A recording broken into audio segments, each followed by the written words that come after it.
The jewelry collection alone is worth $4 million, Derek said. Plus her house, her savings, and that life insurance policy she told you about. We'll pay off every debt and still have millions left over.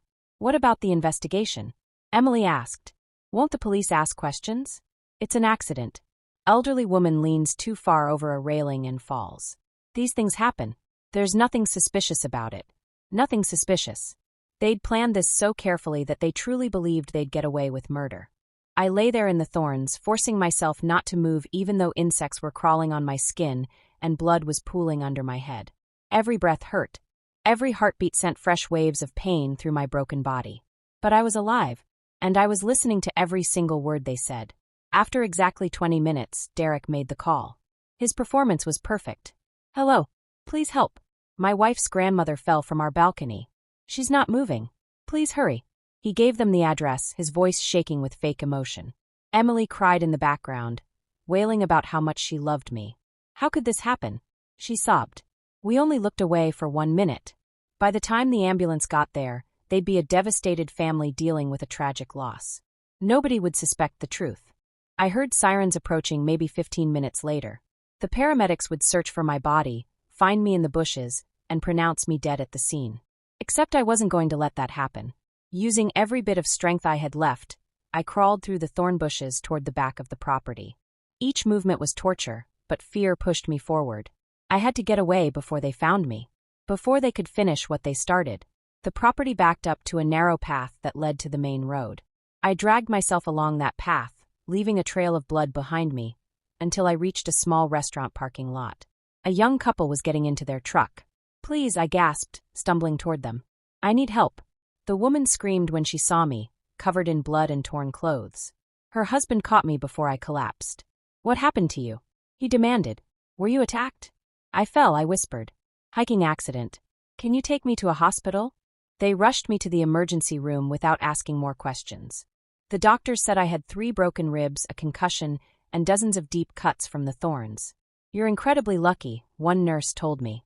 A fall from that height should have killed you. Lucky. I didn't feel lucky. I felt angry. While the medical team stitched my wounds and wrapped my ribs, I thought about Emily and Derek. They were probably at their beach house right now, pretending to grieve while secretly celebrating their upcoming fortune. But they'd made one critical mistake. They'd underestimated their victim. I refused to give my real name at the hospital. Told them I was Barbara Mills, a tourist who'd slipped on a hiking trail. Paid everything in cash that I kept in my purse for emergencies. As far as anyone knew, Ruth Henderson was still lying dead in those bushes.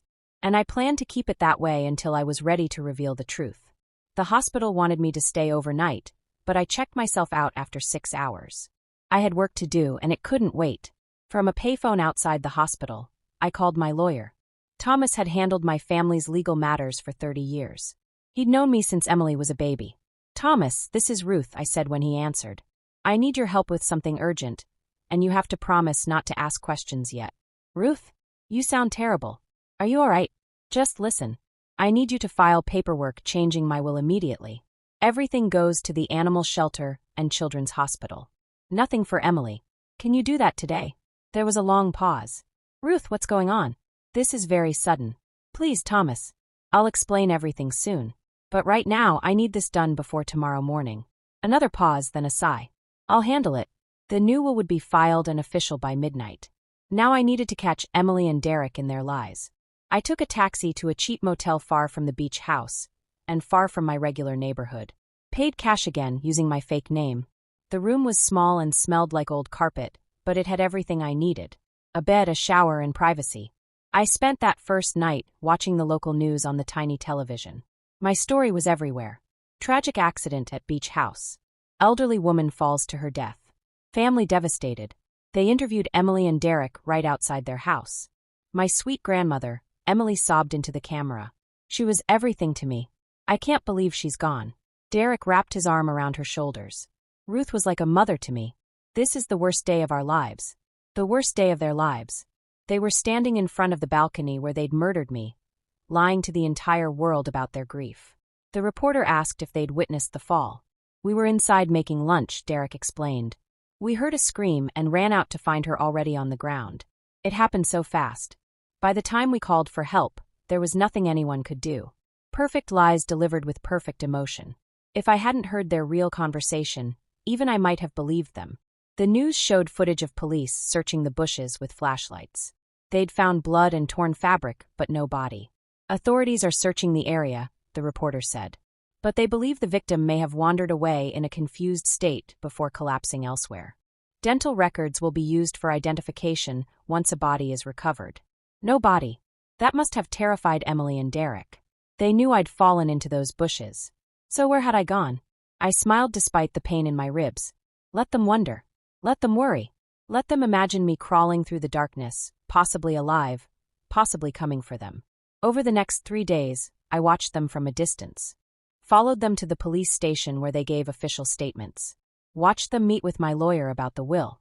Saw them shopping for funeral flowers while laughing about something on Derek's phone. They thought they'd won. Thought my jewelry and money and house would be theirs any day now. But they had no idea what was coming. On the 4th day, I made my first move. I called Emily's phone from a prepaid cell phone I'd bought at a convenience store. She answered on the 2nd ring. "Hello, this is Emily." "The jewelry isn't yours," I said, disguising my voice to sound younger and harder. "You didn't earn it, and you won't keep it." "Who is this?" Emily demanded. "How did you get this number?" "Someone who knows what you did to Ruth. Someone who was watching." I hung up before she could respond. Through the window of the coffee shop across from their house, I watched Emily run outside and look around frantically. She called Derek, and they had an urgent conversation on their front lawn. Perfect. Now they knew someone suspected them. Now they'd start making mistakes. That evening, I broke into their beach house while they were back in town meeting with the funeral director. The spare key was hidden under a fake rock by the front steps. Criminals aren't very creative with their security. Inside, I found exactly what I expected. Financial documents showing massive debts. Credit cards maxed out. Mortgage payments 3 months overdue. And a handwritten list in Emily's notebook. Ways to access Grandma's vault. Life insurance payout timeline. Sell jewelry first. House later. Evidence of premeditated murder, written in my granddaughter's own handwriting. I photographed everything with my prepaid phone. Then I planted something special in their bedroom closet. A small recording device that would capture every conversation they had for the next week. Technology is wonderful when you know how to use it. Before I left, I did something that would really scare them. I took one of my scarves from the laundry basket, one they'd probably planned to throw away, and I hung it on their bathroom mirror with a note written in red marker. "I know what you did. Still alive. Still watching. Let them find that, and try to sleep peacefully." The recording device worked perfectly. For 6 days, I listened to Emily and Derek panic. "Someone knows," Emily said on the 2nd night. "Someone saw something or heard something. We need to be more careful." "More careful?" Derek shouted. "We pushed your grandmother off a balcony. How much more careful could we have been?" They fought constantly. Derek wanted to run away. Emily wanted to stay and act innocent. Both of them were falling apart under the pressure. "Did you find out who called me?" Emily asked on day 4. "No, but I hired someone to trace the number. It was a prepaid phone bought with cash. Whoever's doing this knows how to stay hidden. What if it's Grandma Ruth? What if she survived somehow? Don't be stupid. We watched her fall 30 feet into thorn bushes. Nobody survives that." But I heard doubt in Derek's voice. He was starting to wonder if maybe, just maybe, I'd crawled away and lived. Good. Let him wonder. Let him lose sleep imagining me out there somewhere, planning my revenge. Meanwhile, the police investigation was moving forward. They'd found my blood in the bushes and on the path leading away from the house. They'd found the couple who'd driven me to the hospital, though I'd given them a fake name. And they were starting to ask Emily and Derek some uncomfortable questions. "Why didn't you search for your grandmother immediately after the fall?" one detective asked during a follow-up interview. "We were in shock," Emily explained. "We called for help right away. We thought that was the most important thing. But neighbors say they didn't hear any screaming until 20 minutes after the estimated time of the fall." "Why the delay?" The recording captured Derek's response. "We were trying to figure out how to climb down safely. We wanted to help her, but the drop was so high." Every answer made them sound more suspicious. The detective clearly didn't believe their story, but without a body or concrete evidence, he couldn't prove anything. That's where I came in.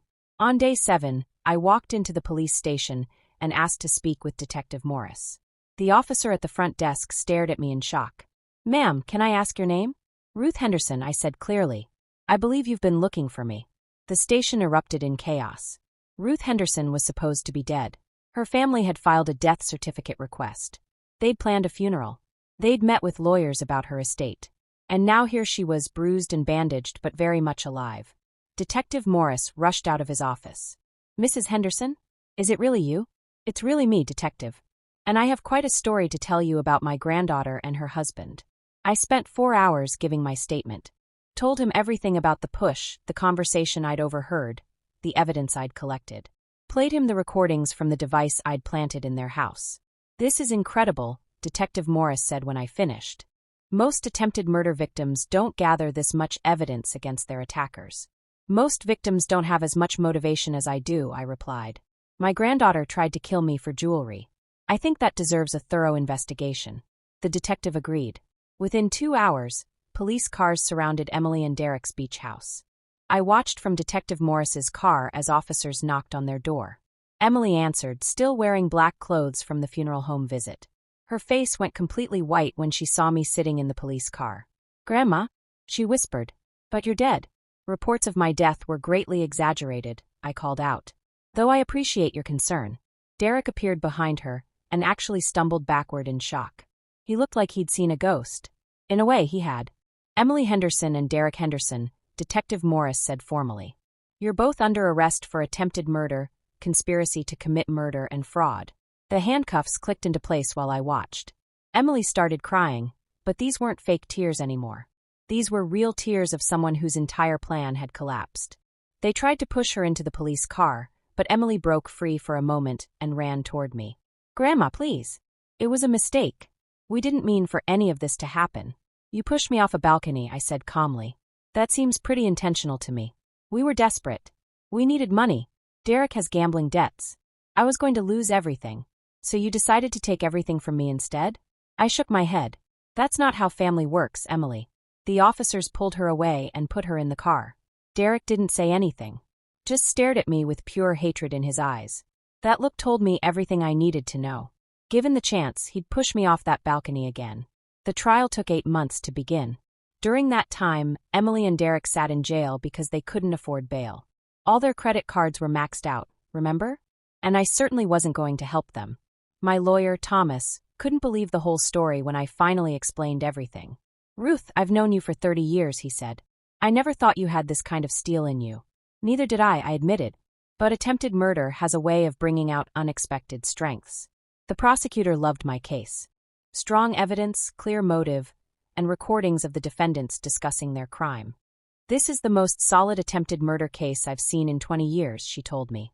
Your granddaughter and her husband are going to prison for a very long time. I attended every day of the trial. Sat in the front row where Emily and Derek had to look at me. The grandmother they'd tried to kill, alive and healthy and ready to testify. Emily's lawyer tried to claim it was all Derek's idea. That Emily was an innocent victim manipulated by her controlling husband. But the recordings proved otherwise. In fact, Emily had been the one to suggest the beach house weekend. She'd been the one to research my insurance policies and jewelry values. Derek had just been the muscle who actually pushed me. They were equally guilty. Derek's lawyer tried a different approach. He claimed I'd been emotionally abusive to Emily her whole life. That I'd threatened to cut her out of the will unless she obeyed my every command. That the attempted murder was actually self-defense against years of psychological torture. It was complete nonsense, and the prosecutor tore the argument apart. But it hurt to hear my own granddaughter's lawyer describe me as a monster. The worst moment came when Emily took the stand to testify. Her lawyer asked why she'd wanted me dead. My grandmother controlled everything, Emily said, her voice small. She had all this money and jewelry, but she'd never help us when we needed it. She'd say we were irresponsible and had to learn lessons. I felt like I'd never be free until she was gone. I wanted to scream. Yes, I'd refused to pay their debts. Because they'd created those debts through gambling and wasteful spending. I'd offered dozens of times to help them create a budget, to teach them about money management. But they'd wanted handouts, not help. The prosecutor asked Emily directly. So instead of learning to manage money responsibly, you decided to murder your grandmother and take her jewelry? Emily started crying. When you say it like that, it sounds so horrible. It is horrible, the prosecutor replied. Because that's exactly what you did. The jury looked disgusted. Several of them were shaking their heads. Derek's testimony was even worse for their case. He admitted under oath that he'd been the one to actually push me. Claimed Emily had begged him to do it. Said she'd threatened to leave him if he didn't help her get the inheritance money. So you committed attempted murder to save your marriage? The prosecutor asked. I loved Emily, Derek said weakly. I would have done anything for her. Even murder her grandmother? Even that. The courtroom was silent. Even Emily's lawyer looked like he wanted to quit right there. The jury deliberated for 6 hours. When they came back, the forewoman stood up and read the verdict. On the charge of attempted murder in the first degree, we find the defendant Emily Henderson guilty. On the charge of attempted murder in the first degree, we find the defendant Derek Henderson guilty. Guilty on all charges. Conspiracy, fraud, everything. Emily collapsed in her chair sobbing. Derek just put his head in his hands.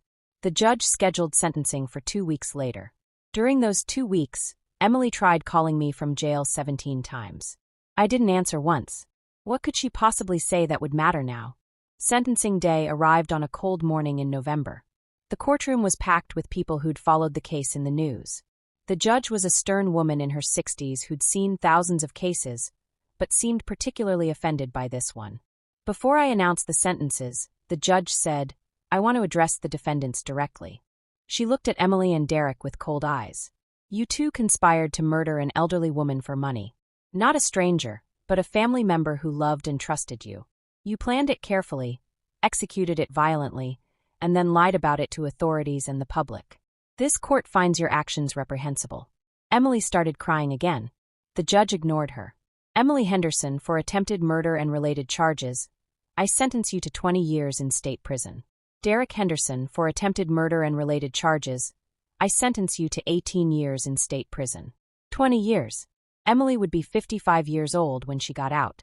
Derek would be 53. Their entire lives destroyed by greed. The judge wasn't finished. Additionally, both defendants are ordered to pay full restitution to Ruth Henderson for medical expenses, legal fees, and emotional damages. The total came to almost $200,000. Money they didn't have and would probably never be able to pay. As the bailiffs led them away, Emily turned and looked at me one last time. I'm sorry, Grandma, she mouthed. But I just looked away. Sorry doesn't bring back the trust. Sorry doesn't erase the memory of flying off that balcony. Sorry means nothing when it only comes after you get caught. Outside the courthouse, reporters surrounded me with cameras and microphones. Mrs. Henderson, how do you feel about the verdict? I feel like justice was served, I said simply. My granddaughter and her husband tried to kill me, and now they'll face the consequences of that choice. Do you forgive them? One reporter asked. I believe in moving forward, I replied carefully. Forgiveness is complicated, but I'm focused on rebuilding my life now.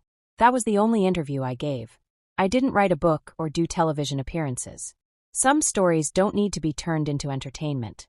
The weeks after the trial were strange. My house felt empty without the possibility of Emily visiting, even though she rarely had. My jewelry sat in the vault, beautiful but meaningless now. What good were diamonds when the person who'd wanted them most had tried to murder me for them? I started making changes. Big changes that the old Ruth would never have considered. First, I sold most of the jewelry. Kept a few pieces that my sister Patricia had given me, but sold everything else. The $4 million went into a trust fund for young people aging out of foster care. Kids who didn't have families to help them. Kids who needed support instead of judgment. Second, I set up a foundation to help elderly people protect themselves from financial abuse.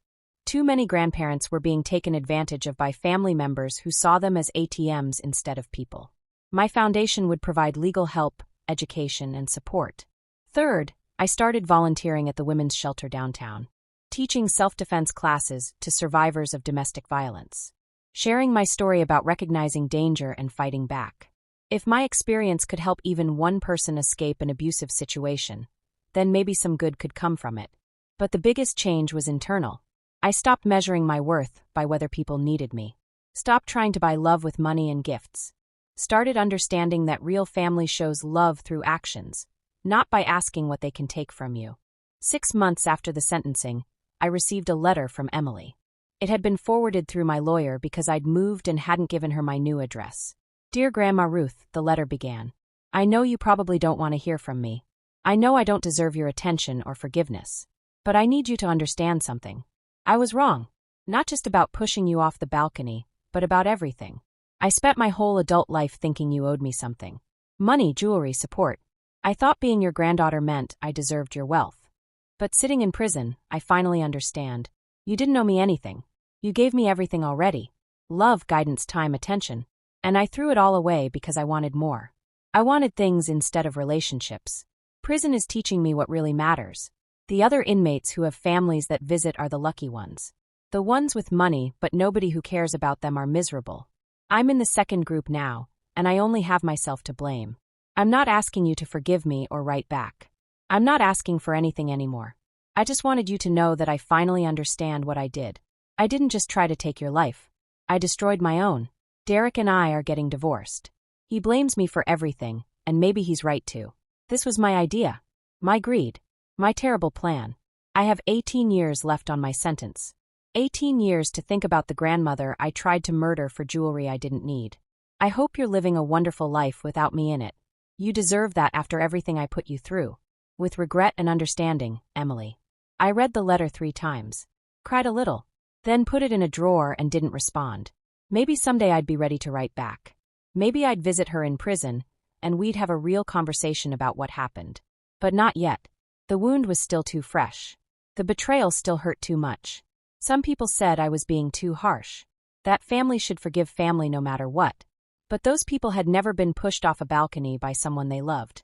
They'd never heard their own granddaughter discussing whether to throw rocks to make sure they were really dead. Forgiveness has to be earned, and Emily had a long way to go. A year after the trial, I did something I'd always wanted to do but never had time for. I went back to school. Enrolled in art classes at the community college.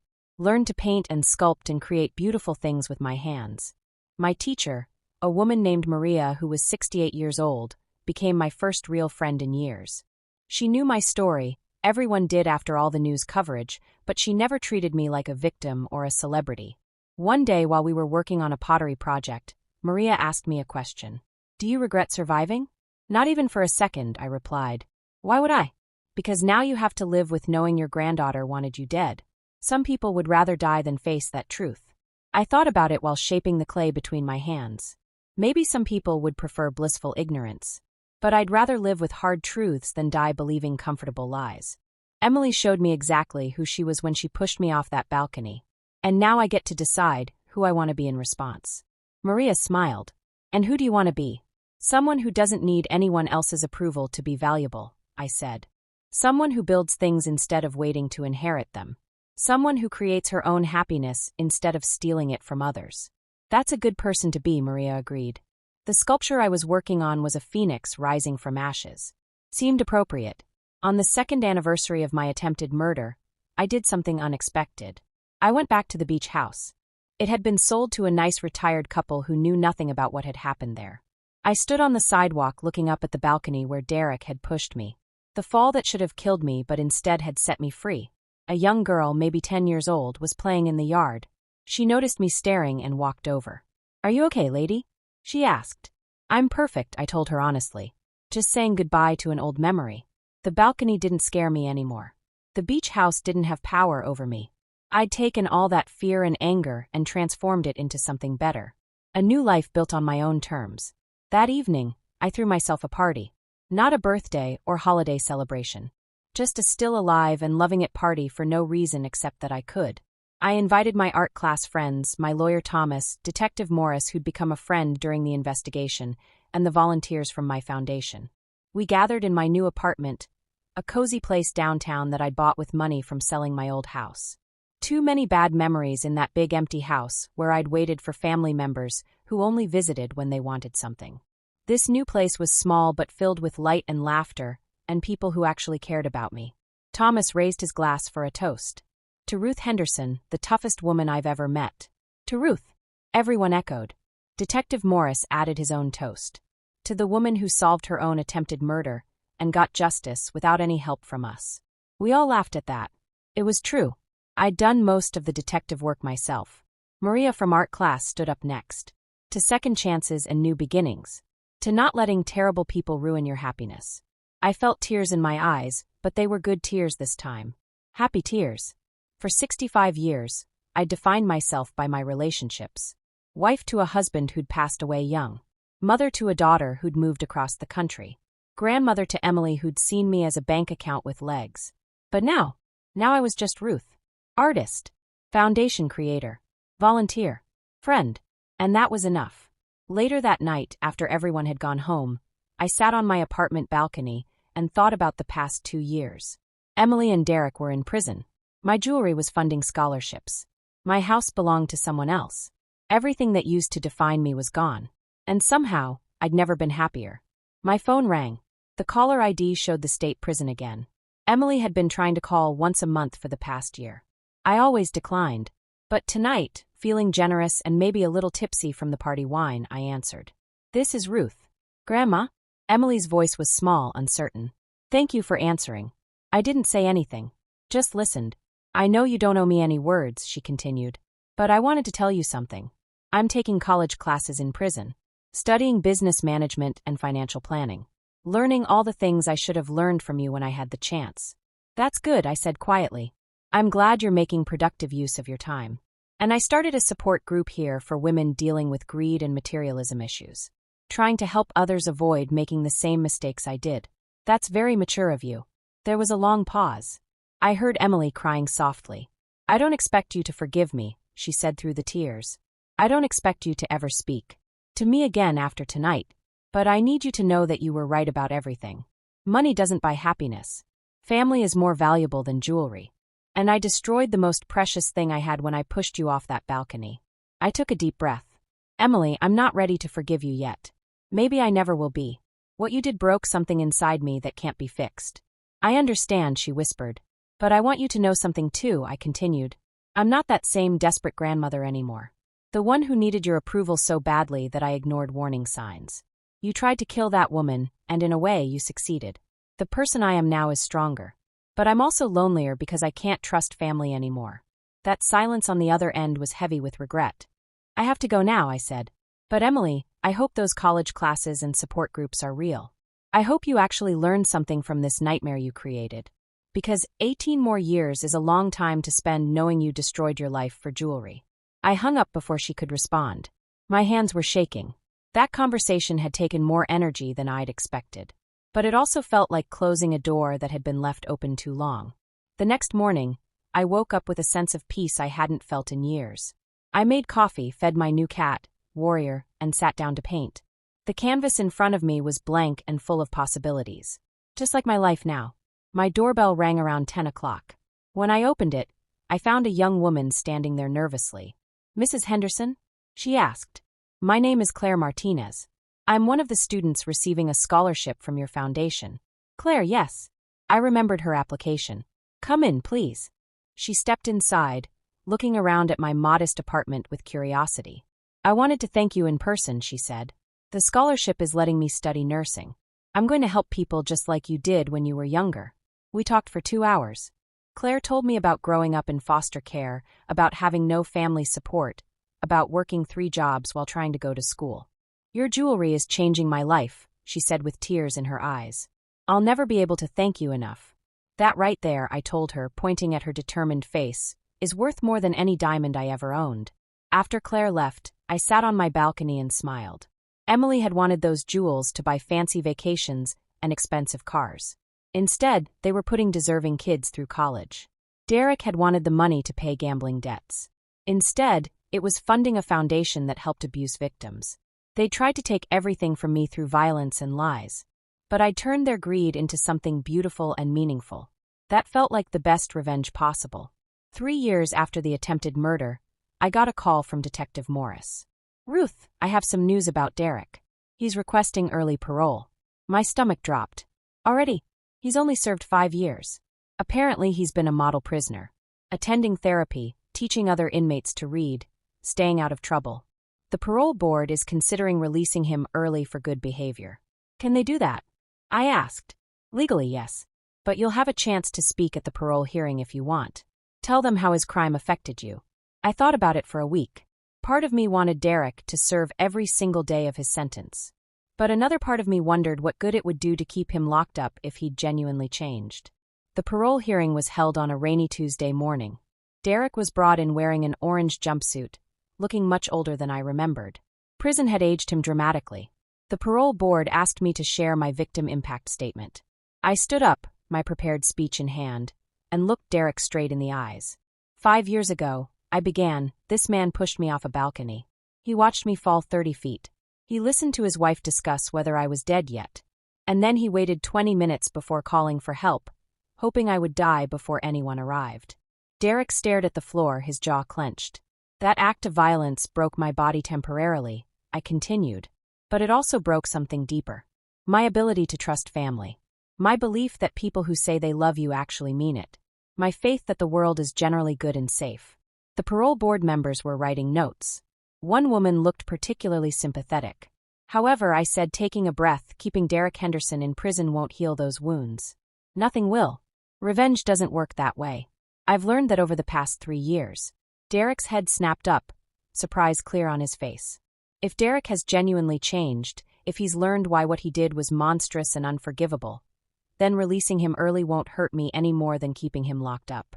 I paused, choosing my next words carefully. But if this is just an act to get out early, if he goes back to gambling and hurting people, then the parole board will have that on their conscience. Not me. I sat down. Derek was staring at me with an expression I couldn't quite read. The parole board asked him questions for another hour. Why did you commit this crime? What have you learned? How can we trust you won't reoffend? Derek's answers were thoughtful and remorseful. He talked about his gambling addiction, about how he'd let Emily manipulate him, about the therapy he'd been attending for 3 years. Mrs. Henderson is right that what I did was monstrous, he said quietly. I pushed a 65-year-old woman off a balcony and hoped she'd die. I did that for money to pay debts I'd created through my own stupidity and addiction. There's no excuse for it. No justification. If you release me early, I'll spend the rest of my life trying to become someone who deserves a second chance. But I'll never deserve forgiveness from Ruth Henderson, and I know that. The board deliberated for 2 hours. When they returned, the chairwoman announced their decision. Derek Henderson, your parole is granted with strict conditions. You'll wear a monitoring device for 5 years, attend mandatory therapy and addiction counseling, perform 200 hours of community service annually, and stay at least 500 feet away from Ruth Henderson at all times. Violate any condition, and you'll return to prison immediately. Derek nodded, looking both relieved and terrified. 3 months later, Emily had her own parole hearing. Unlike Derek, she hadn't been a model prisoner. She'd gotten into fights with other inmates, refused therapy for the first 2 years, and accumulated multiple violations. Her parole was denied. She'd serve at least 10 more years before another hearing. I felt nothing when I heard the news. No satisfaction, no sadness. Just emptiness where my love for my granddaughter used to be. Life continued. I kept painting, kept running my foundation, kept volunteering at the shelter. The attempted murder became something that happened to me rather than something that defined me. On the 4th anniversary, Maria from art class organized a surprise celebration. But this wasn't about surviving the fall anymore. This was celebrating the life I'd built afterward.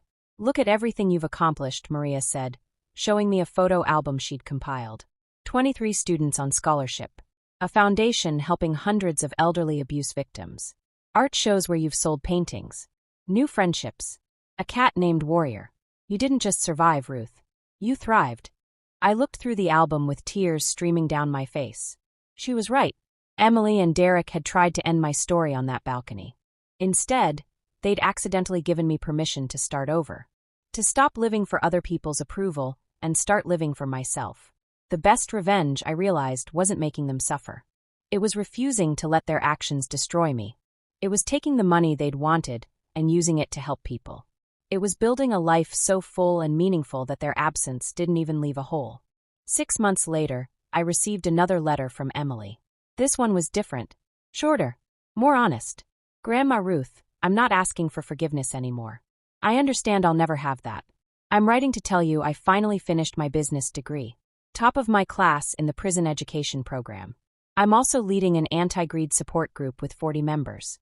And I've started a program teaching other inmates about financial responsibility, about how materialism destroys lives, about recognizing when you're using people instead of loving them. None of this makes up for what I did to you. Nothing ever will. But I'm trying to become someone who helps people instead of hurts them. Someone you might have been proud of if I hadn't destroyed our relationship. I hope you're happy, Grandma. I really do. You deserved so much better than a granddaughter who saw you as a bank account. Emily. This time I wrote back. Just 2 sentences. Emily, I'm glad you're making positive changes. Use them to help others avoid your mistakes. I didn't sign it with love. Didn't say I forgave her. Didn't promise we'd have a relationship when she got out. But I acknowledged her growth, and sometimes that's enough. Another year passed. Then another. Life became wonderfully ordinary. I painted, volunteered, made friends, traveled to places I'd always wanted to see, adopted a second cat, started a blog about financial abuse awareness that reached thousands of people. And slowly, very slowly, the nightmares about falling stopped. The hypervigilance about people standing behind me faded. The trust issues remained, but they became manageable rather than overwhelming. On the 7th anniversary of my attempted murder, I did something I'd been avoiding. I went to visit Emily in prison. Not because she asked me to. She'd stopped asking years ago. But because I needed to see who she'd become with my own eyes. The visiting room was depressing. Gray walls, uncomfortable chairs, guards watching everything. Emily walked in looking much older than her 42 years. Prison had hardened her features, but somehow softened her eyes. "Grandma," she whispered, sitting down across from me. "You came." I wasn't sure what to say, so I just studied her. The woman in front of me looked nothing like the granddaughter who'd invited me to the beach house. That girl had been polished and fake. This woman looked tired but genuine. "I've been following your foundation online," Emily said quietly. "Through the prison library computers. You've helped so many people. That money you wanted to steal is changing lives," I said. "Isn't that better than funding vacations you couldn't afford?" "Yes," she admitted. "It took me years to understand that, but yes. Everything I thought mattered, fancy cars and jewelry and impressing people, none of it was real. I threw away something precious for things that were worthless." We talked for an hour. Not about forgiveness or reconciliation. Just about life. Her classes, her support groups, her plans for when she eventually got released. My foundation, my art, my cats. Ordinary conversation between 2 people who used to be family. When visiting time ended, Emily stood up slowly. "Thank you for coming," she said. "I know I don't deserve it." "You don't," I agreed. "But I needed to see if your letters were true, or just manipulation to make yourself feel better. And they seem genuine. That doesn't mean we'll ever have a relationship again, Emily. Trust that's shattered this badly can't be rebuilt." "I know," she said. "I'm not asking for that. I just wanted you to know I'm trying to become someone decent. Someone who helps instead of hurts. That's all I can do now." As I left the prison, I felt something shift inside me. Not forgiveness exactly. Maybe acceptance. Emily had made terrible choices that destroyed our family. But she was taking responsibility and trying to grow from it. That was more than many people in her situation ever managed. The drive home gave me time to think. For 7 years, I'd been carrying the weight of her betrayal, letting it inform every decision, every relationship, every moment of my life. But watching her in that visiting room, genuinely trying to become better, I realized something important. Her growth wasn't about me. She wasn't changing to win me back or earn forgiveness. She was changing because she'd finally understood how destructive she'd been. And my healing couldn't depend on whether she changed or not. I had to let go of the anger, not for her sake but for mine. That evening I called Maria. "I think I'm finally ready to move on," I told her. Really move on. Not just surviving or building a new life, but actually letting go of what happened. "That's beautiful, Ruth," Maria said. "What changed?" "I visited Emily today. Saw that she's genuinely trying to become better. And I realized her journey is hers, and mine is mine. They don't have to intersect anymore." The next day I started a new painting. Not a phoenix rising from ashes this time. Just a simple landscape with bright colors and hope. No darkness. No symbolism about survival. Just beauty for its own sake. 8 years after the attempted murder, my foundation held its biggest fundraiser yet. 200 people attended.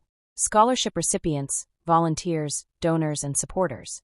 We'd helped over 1,000 elderly people protect themselves from financial abuse. We'd put 53 students through college. We'd created educational programs used in senior centers across the country. During my speech that night, I told my story publicly for the first time in years. 8 years ago, my granddaughter and her husband tried to kill me for jewelry, I said to the silent audience. They pushed me off a balcony, hoping I'd die so they could inherit my money. The room was absolutely quiet. But I survived. And I took everything they wanted and turned it into something meaningful. Every scholarship, every support program, Every person we've helped is built on the foundation of their greed and my determination to prove that hate doesn't win." The audience erupted in applause.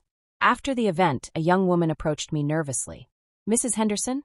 I'm Claire Martinez. We met years ago when I first got the scholarship." "Claire." I remembered her immediately. "You're finishing nursing school now, right?" "I graduated last month," she said with a huge smile. "I start my job at the Children's Hospital next week. And I wanted to tell you something. The reason I became a nurse is because of your story. You were a nurse who helped people your whole life. Then your family betrayed you, but instead of becoming bitter, you helped even more people. You taught me that the best response to cruelty is kindness. To greed is generosity." I hugged her tight, tears running down my face. That's the most beautiful thing anyone's ever told me.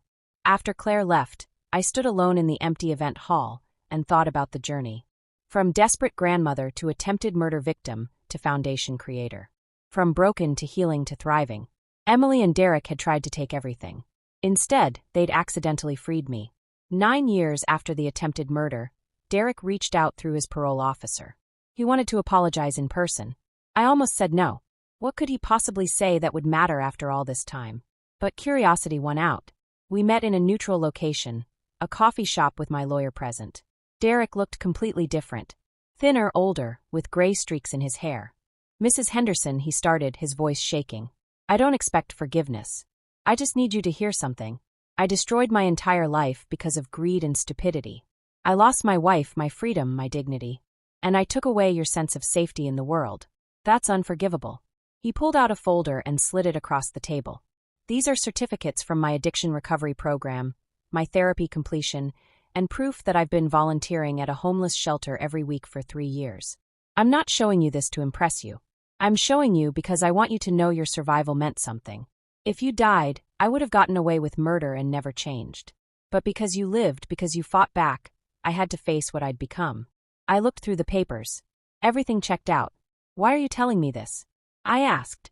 "Because in 2 weeks my parole ends. I'll be a completely free man. And before that happens, I needed to look you in the eyes and tell you that I'm sorry. Not the kind of sorry that asks for anything in return, but the kind that acknowledges I broke something I can never fix." We sat in silence for a long moment. Finally, I spoke. "Derek, I believe you've changed. I believe you're genuinely sorry.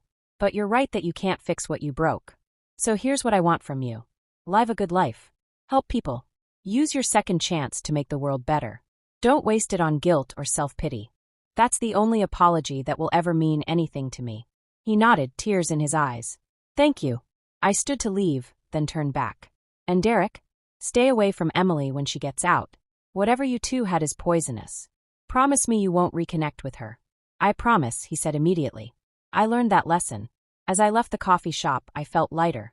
I'd faced both of my attempted murderers now, seen their remorse, acknowledged their growth, and confirmed that I didn't need anything from either of them to be happy. 10 years after the attempted murder, Emily was finally released from prison. She'd served 13 years total. 52 years old, no money, no home, and a criminal record that would follow her forever. I heard about her release through my lawyer. "She's required to stay 500 feet away from you at all times," Thomas reminded me. "If she violates that, she goes straight back to prison." I understood, but part of me wondered what would happen to her now. A month after her release, I got a letter forwarded through my lawyer.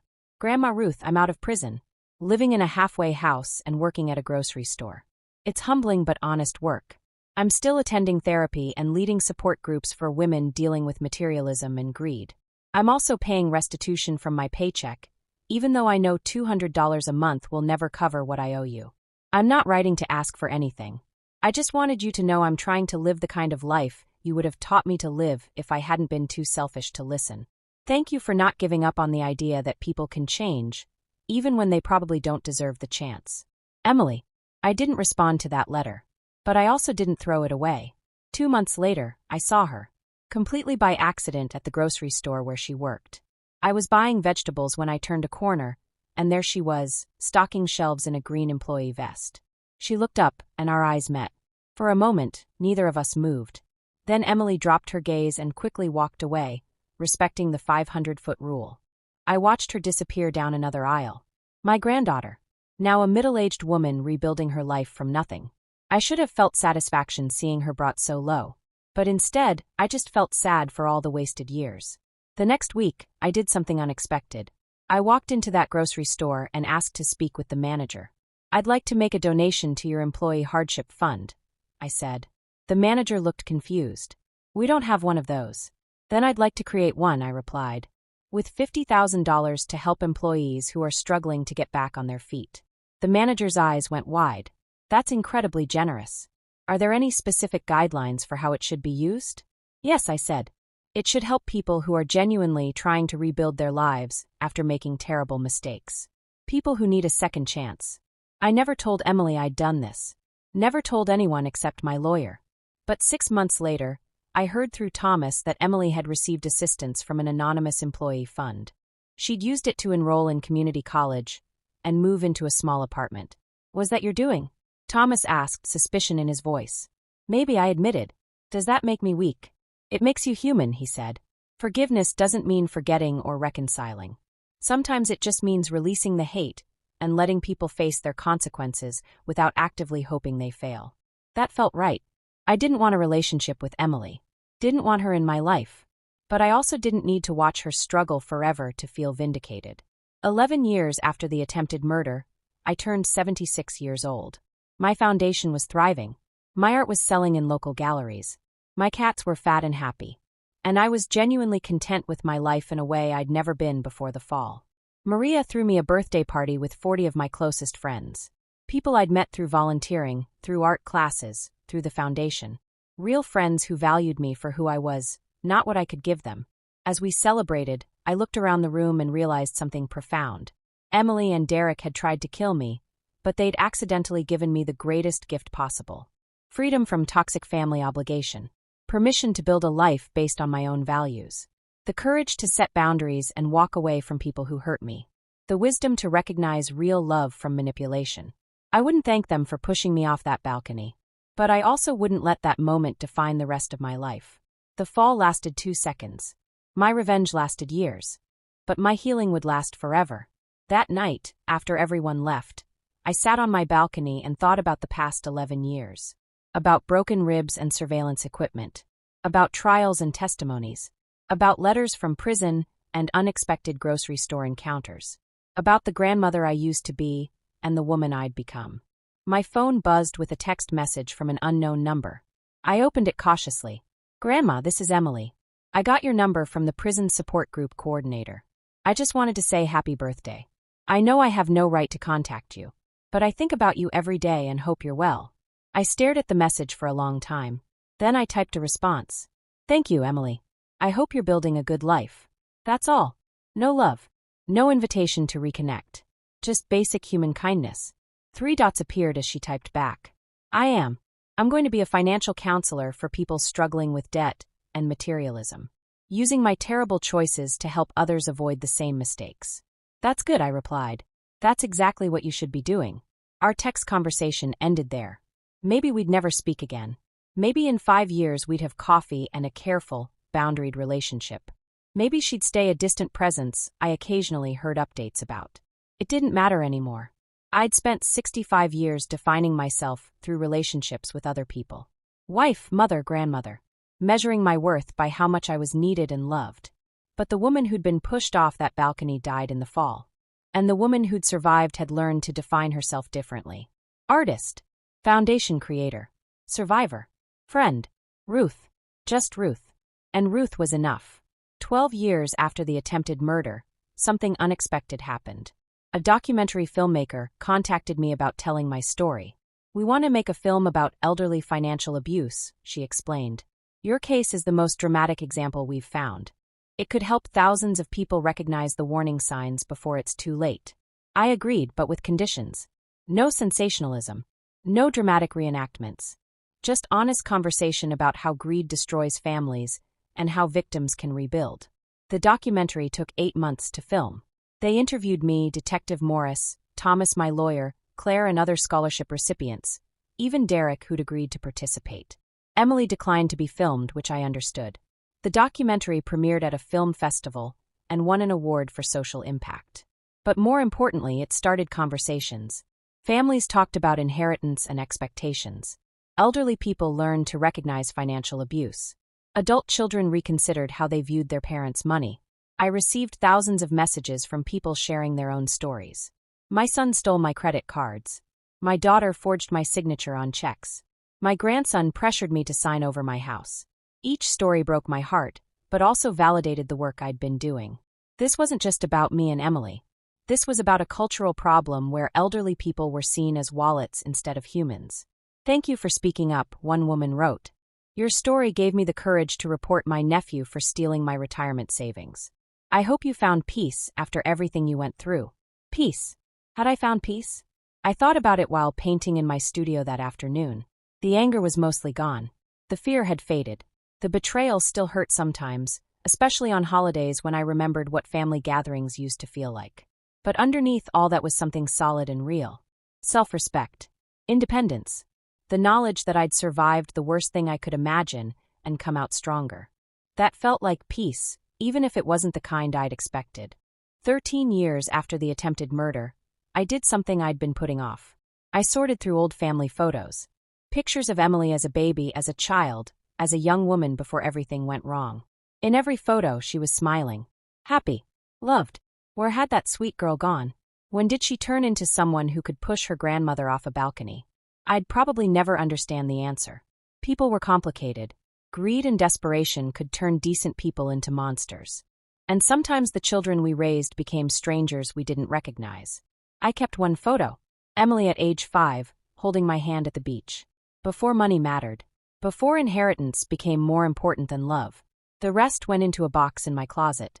Not thrown away, but not displayed either. Memories of a relationship that no longer existed. That evening, Maria came over for dinner. She'd become my closest friend over the years. "We're getting old," she said while we ate pasta on my balcony. "We're 76 and 78.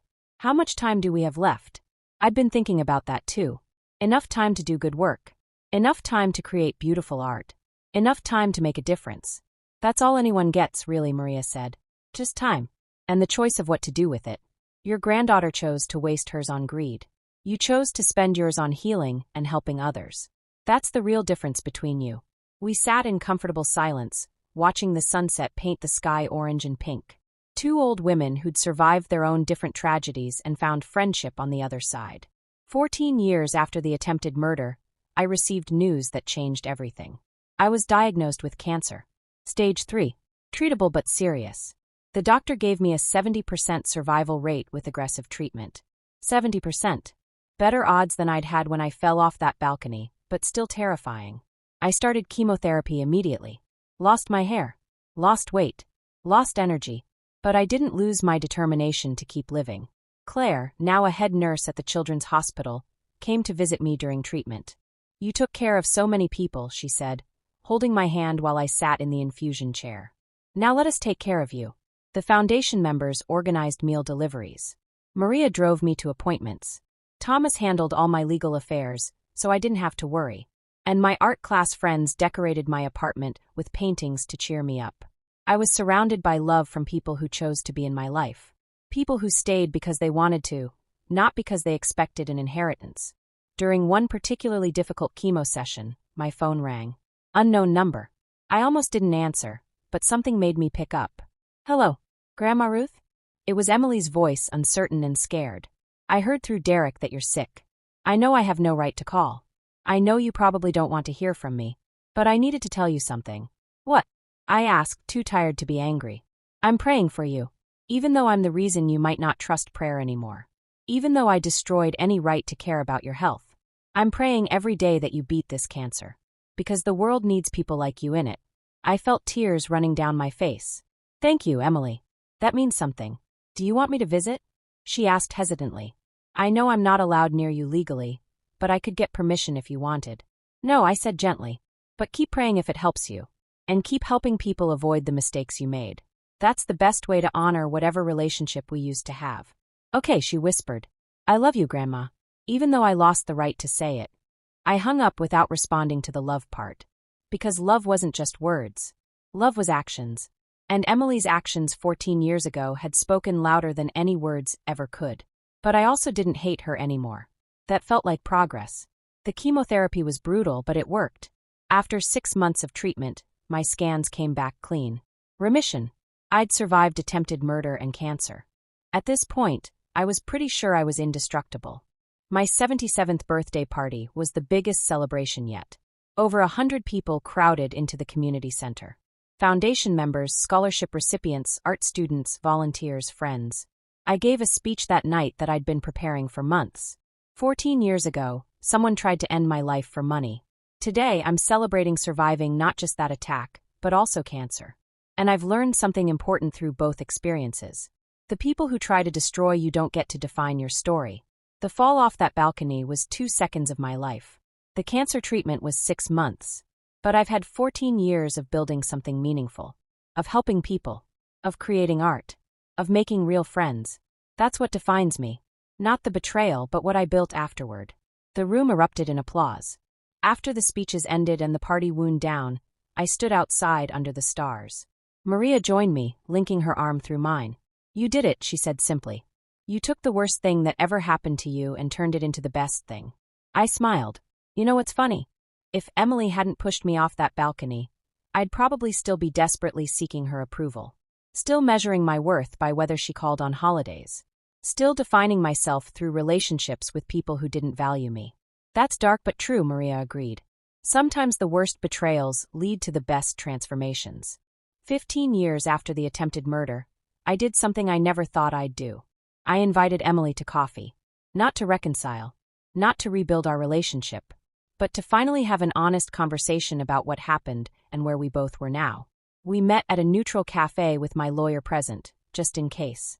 Emily arrived early, looking nervous and much older than her 54 years. Prison and regret had aged her prematurely.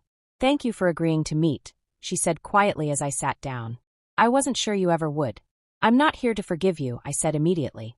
"I want you to understand that. I'm here because I have things to say that I couldn't say in letters or phone calls." "Okay," she whispered. "I understand.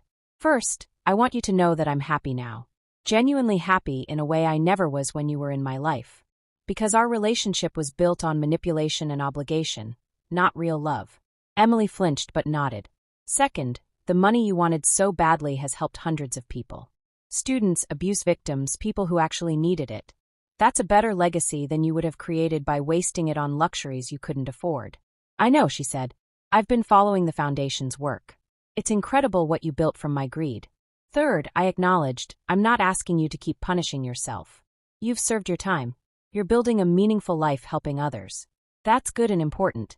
But it doesn't erase what you did or entitle you to a relationship with me." "I understand," she repeated. Finally, I said, taking a deep breath, "I want you to know that I survived. Not despite what you did, but in a way because of it. You accidentally set me free from toxic obligations and expectations. So in the strangest way possible, you gave me a gift while trying to take everything." Emily was crying silently now, tears streaming down her face. "I don't know how to feel about that," she admitted. "I'm glad you're happy. But I hate that my attempt to murder you ended up being good for you. That's something you'll have to work through in therapy," I said. "Not my problem anymore." We talked for another hour. About her counseling work with people struggling with financial issues. About my art and foundation. About Derek, who she'd had no contact with since prison. We didn't hug goodbye. Didn't make plans to meet again. Just acknowledged that we'd both survived the worst moment of our relationship and become different people on the other side. As I left the cafe, Thomas asked if I was okay. "I feel complete," I told him. "Like I finally closed a chapter that's been open for 15 years. 16 years after the attempted murder, on the exact anniversary, I went back to that beach house one final time. The retired couple who owned it had heard my story and invited me to visit whenever I wanted. I stood on the balcony where Derek had pushed me. The railing felt solid under my hands. The view was still beautiful. Seagulls still circled overhead. But I wasn't afraid anymore. This balcony was just wood and metal now. Not a symbol of betrayal. Not a source of nightmares. Just a place where something terrible happened a long time ago. I pulled out a small notebook and wrote a letter. Not to Emily or Derek. To myself. The version of me who'd stood here 16 years ago, desperate for family connection. "Dear Ruth," I wrote. "I'm sorry I didn't protect you better. Sorry I ignored the warning signs because I wanted so badly to believe your granddaughter loved you. But I also want to tell you something important. You survived the fall. You survived the betrayal. And you build something so beautiful from the ashes that you'll eventually be grateful for the fire. The pain won't last forever. The fear will fade. And one day you'll stand on this balcony again, not as a victim, but as a survivor who turned tragedy into triumph. Trust yourself. You're stronger than you know. Love, future Ruth. I folded the letter, placed it in a small bottle, and threw it into the ocean below. Watching it disappear into the waves felt like releasing the last bit of pain I'd been carrying. The elderly couple invited me inside for tea. We talked about their grandchildren, about my foundation, about ordinary happy things. When I finally left that beach house for the last time, I didn't look back. That chapter was finished. 17 years after the attempted murder, I published a book. Not about the fall itself, but about financial abuse in families. How to recognize it. How to protect yourself. How to rebuild afterward. The book became a surprise bestseller. Thousands of elderly people bought it. Social workers used it in training. Families read it together to start difficult conversations about money and inheritance. I donated all the profits to my foundation. Money had caused enough problems in my life. I didn't need more of it. What I needed was to help people avoid the pain I'd experienced. Book tours took me across the country. At every stop, people shared their stories. An 80-year-old man whose daughter had drained his bank account. A 73-year-old woman whose son had forged her signature on a reverse mortgage. A 68-year-old whose entire family had stopped speaking to him after he updated his will. Each story was different, but the theme was always the same. Family members who valued money over relationships. And elderly victims who blamed themselves for not seeing it coming. You're not alone, I told audiences everywhere I spoke. And you're not stupid for trusting family. Trust is supposed to be the foundation of family relationships. When people betray that trust, it's their failure, not yours. During one book signing in Seattle, a young woman approached me nervously. "Mrs. Henderson, I'm writing a college paper about your case. Can I ask you something?" "Of course," I said. "Do you think Emily would have pushed you if she'd known you'd survive?" I thought about it carefully. "No," I finally said. "If she'd known I'd survive and expose her plan, she never would have done it. She thought she could get away with murder. That's the real crime. Not the greed, but the certainty that she could kill me and face no consequences." The young woman nodded thoughtfully. "So the survival was justice?" "The survival was revenge," I corrected her. "The best kind. Not the type that hurts them worse, but the type that proves they failed." 18 years after the attempted murder, I received unexpected news. Derek had died. Heart attack at 58 years old. His parole officer called to inform me, probably worried I'd celebrate. But I didn't feel happy about his death. Just sad that he'd worked so hard to rebuild his life, only to have it cut short. I attended his funeral. Surprised even myself by going. It was small, maybe 20 people. Former inmates he'd helped. Volunteers from the homeless shelter where he'd worked. His sponsor from addiction recovery. No family. He died alone, which seemed like its own kind of punishment. The funeral director asked if anyone wanted to speak. Nobody moved. So I stood up. "My name is Ruth Henderson," I said. "Derek pushed me off a balcony 18 years ago, trying to kill me for money." Everyone in the room gasped. They clearly hadn't known who I was. But after he went to prison, I continued, Derek did something remarkable. He actually changed. He took responsibility for what he'd done. He spent the rest of his life helping people instead of hurting them. That doesn't erase his crime. But it does mean something. It means people can grow from their worst moments if they choose to. I sat back down. After the service, several people thanked me for speaking. "You gave Derek's life meaning," one man said. "He talked about you often. About how surviving his murder attempt had been a gift because it forced him to face what he'd become. A gift. I'd never thought of it that way. But maybe Derek was right. Maybe my survival had saved 2 people that day. Me from death, and him from becoming a murderer who never faced consequences." 19 years after the attempted murder, Emily reached out again. This time through a formal letter from her therapist. Emily has been working through her guilt and shame for years, the therapist wrote. As part of her healing process, she'd like to participate in a restorative justice meeting with you. No expectations of forgiveness or reconciliation. Just an opportunity to face each other honestly and work toward closure. I thought about it for weeks. Part of me wanted to refuse. What more was there to say? But another part was curious. 19 years was a long time. We'd both changed so much.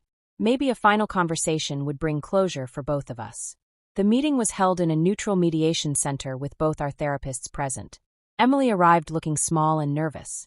Her hair was completely gray now. Lines marked her face. She looked like an old woman, though she was only 56. "Thank you for agreeing to this," she said quietly. "I know you didn't have to." The mediator explained the process. Emily would speak first, sharing her perspective and taking responsibility. Then I could respond or ask questions. The goal wasn't forgiveness but understanding. Emily took a deep breath and began. "Grandma Ruth, 19 years ago I made the worst decision of my life. I pushed you off a balcony because I wanted your money. I wanted it so desperately that I was willing to kill you. The woman who raised me, loved me, supported me. I convinced myself you were old and wouldn't miss your money. That I deserved it more because I was young. That your life was basically over anyway." She paused, wiping tears from her eyes. "Every word of that was a lie I told myself to justify murder. You weren't old and finished. You were 65 and full of life. Your money wasn't mine to take. And I didn't deserve anything except consequences for my choices. Prison taught me what really matters. Not jewelry or houses or impressing people. But integrity. Kindness. Building something meaningful with your life. All the lessons you tried to teach me that I was too selfish to learn." Emily looked directly at me now, her voice steady. "I can't undo what I did. Can't give you back the sense of safety I stole. Can't restore the family relationship I destroyed. All I can do is spend the rest of my life being the kind of person you tried to raise me to be.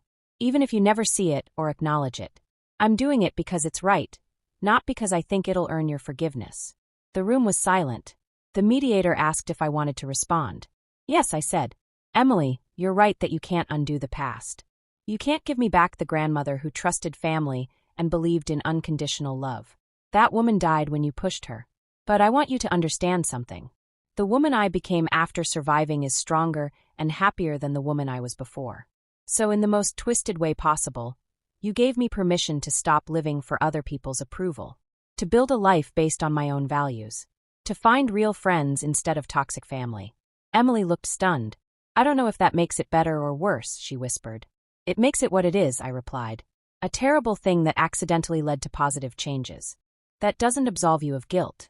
But it does mean I'm not spending my life being bitter about what you took from me."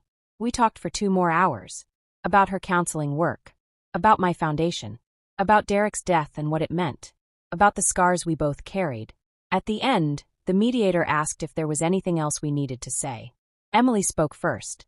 "I love you, Grandma. I know I lost the right to say it, and you don't have to say it back. But it's true. I destroyed our relationship, but I never stopped loving you. Even when I pushed you, some part of me was screaming not to do it. I just ignored that voice because greed was louder." I considered my response carefully. "Emily, I believe you love me in whatever way you're capable of loving. But love without respect, trust, and basic human decency isn't really love. It's just attachment and obligation. What we had wasn't healthy even before you tried to kill me. So maybe losing it was necessary for both of us." She nodded slowly, accepting the truth. We didn't hug goodbye. Didn't promise to stay in touch. Just acknowledged that we'd both survived our shared trauma and become different people. As I left the mediation center, my therapist asked how I felt.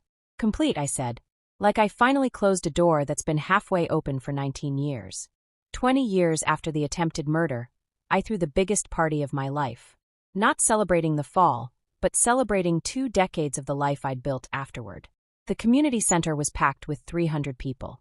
Scholarship recipients who'd graduated college. Elderly abuse survivors who'd found help through my foundation. Artists from my classes. Volunteers. Friends. Even Claire, my first scholarship recipient, now a hospital director with her own family. I gave a speech that I'd been writing for months. 20 years ago today, someone pushed me off a balcony trying to kill me for jewelry. For 20 years, people have asked me if I've forgiven her. And for 20 years, I've struggled to answer. Because forgiveness is complicated. It's not a switch you flip. It's not something you do once, and then it's finished. I paused, looking around at all the faces watching me. I don't know if I've forgiven Emily. Some days I think I have. Other days the anger resurfaces. But what I do know is this. I've released the hate. I've stopped letting her actions control my present. I've built a life so full and meaningful that her betrayal is just one chapter in a much longer story. And that feels like enough. The crowd erupted in applause. After the speeches, Maria pulled me aside.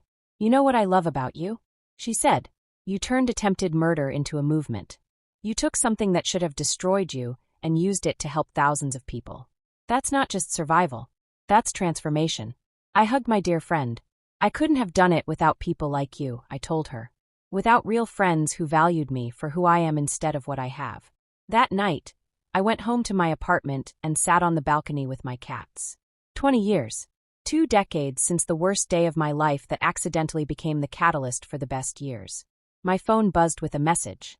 Unknown number. I opened it cautiously. Congratulations on 20 years, Grandma. I saw the announcement about your celebration. I'm so proud of everything you've built. I didn't attend because I didn't want to make it about me. But I wanted you to know I'm still here, still helping people, still trying to honor the lessons I finally learned. Thank you for surviving. Emily. I stared at the message for a long time. Then I typed a response. Thank you, Emily. Keep helping people. That's the best apology you can give. I hit send and put my phone away. Then I looked up at the stars and smiled. 20 years ago, my daughter pushed me off a cliff expecting me to die. Instead, I survived. And I didn't just survive. I thrived.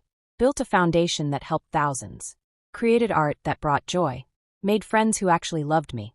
Became someone I was proud to be. The best revenge isn't making your enemies suffer. It's building a life so beautiful that their betrayal becomes irrelevant. Emily and Derek tried to take everything from me. Instead, they freed me to become who I was always meant to be. Strong. Independent. Unbreakable. So to everyone watching who's been betrayed by family, remember this. Their cruelty doesn't define your worth. Your survival does. Your choices do. The life you build afterward does. Now go build something beautiful from your ashes. Thanks for listening to my story. Don't forget to subscribe to Pretty Revenge and share your own story in the comments below. Your voice matters.